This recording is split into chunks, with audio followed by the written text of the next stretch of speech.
Hey guys, welcome back to another video. This is Millennial Ships, your place for self-care and relationship advice. And today we're going to be talking about the crucial differences between being lazy and self-care.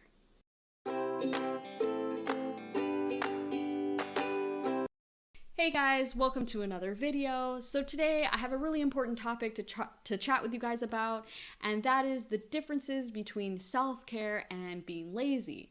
So often when we talk about self-care, we're thinking of things like meditating, taking a relaxing bath, even just like watching Netflix on the couch. And a lot of the times these things could be seen as maybe being lazy or, putting off the things that you should be doing. So I'm gonna go through the difference between being lazy and practicing self-care. And the good thing and the reason why you really need to know this is so that if you realize, okay, I'm not being lazy right now, I'm actually practicing self-care, that allows you to practice self-care guilt-free. So you're not feeling guilty. You're not saying, oh, I should be doing something more productive. I should be doing this, because you know that self-care, that you're doing self-care and that it's really important. So I was doing some research on laziness and where it comes from and why we are like that. And it turns out that it's an evolutionary thing, just like anxiety. Back in our caveman days, they spent their energy hunting for food, fighting off their environment, or like surviving, like running away from a big predator, something like that. So back then, they knew the importance of being lazy and conserving your energy, because you never knew, like they never knew when a lion might be trying to attack them and they would have to run away. So they knew that they had to use their energy wisely.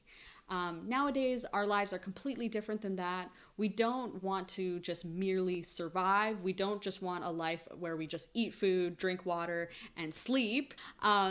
What we want to do is we actually want to thrive. We want to live happy, meaningful lives.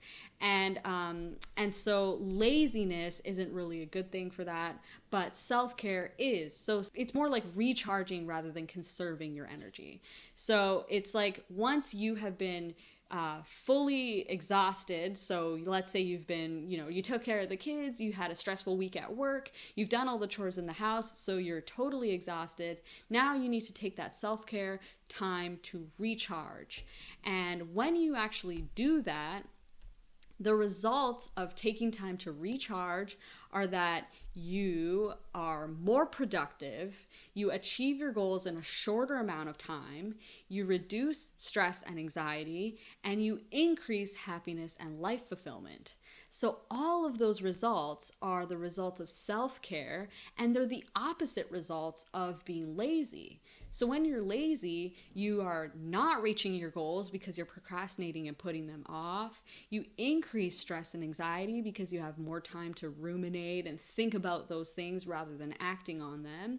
And so you decrease like your happiness and your life fulfillment, which leads to depression and a bunch of other negative things. So being lazy, although it could be the same thing as self-care, for example, watching Netflix for 2 hours, even though you're doing the same action, your results are going to be totally different. So the one way that you can determine whether or not you're being lazy or practicing self-care is for how long you're doing it and how often you do it. So self-care is for recharging.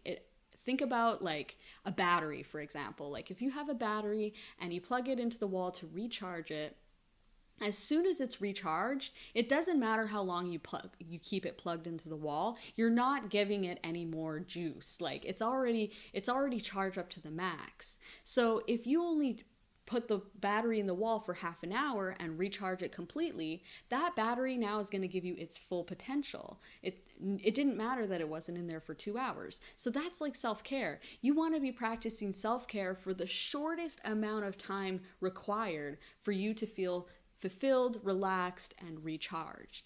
As soon as you take that over the line and you continue to maybe put things off, or let's say even if you're like working out or doing an activity, if you're doing that all day and you're not really moving on to being more productive, then you're probably transferring over into the lazy side of it. Now, the time it takes is completely relative. It's completely determined by you and your lifestyle. I'm going to just give you a quick example. So let's say that you've been working all week, you're totally stressed, you've done everything you need to do, you've been at school, you have homework, you've done all this stuff throughout the week. So now on Saturday, you're just going to take a day to completely watch Netflix, read books, do whatever you want. Just take the whole day for yourself. Now, I would say that's practicing self-care for the entire day. It doesn't matter if you're putting off laundry, it doesn't matter if you're putting off dishes or other things that you need to do. If you need that whole day as a way to recharge from the entire week, then there's no problem with that.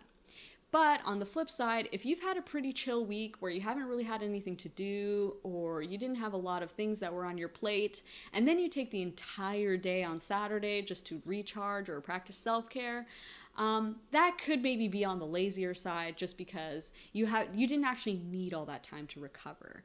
So the only person that's going to be able to determine this is you and yourself. So just make sure that you're looking inwards and seeing, okay, well, do I really need this time, or should I be doing something else? And be honest with yourself, because if you do need that time and you deserve it, take that time guilt-free.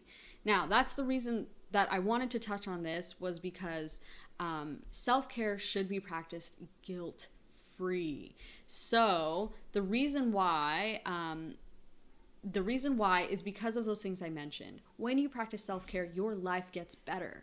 You increase productivity. You can do things faster. For example, if you take a break and you're practicing self-care before doing a bunch of chores, you will finish those chores faster than if you had just gone right into those chores after already doing a bunch of other things.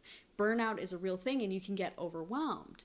So prioritizing self-care is going to be really important and get you the results that you want, where laziness is going to tear you down and not get you the results that you want.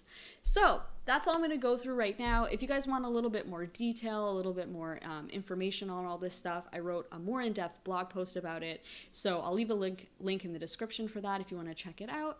And if you want to get started on your self-care journey, I have a free self-care challenge. It's 10 days of actionable tasks that you can do to get started on your self-care journey. So if you guys want to check that out, you can click on the link below as well.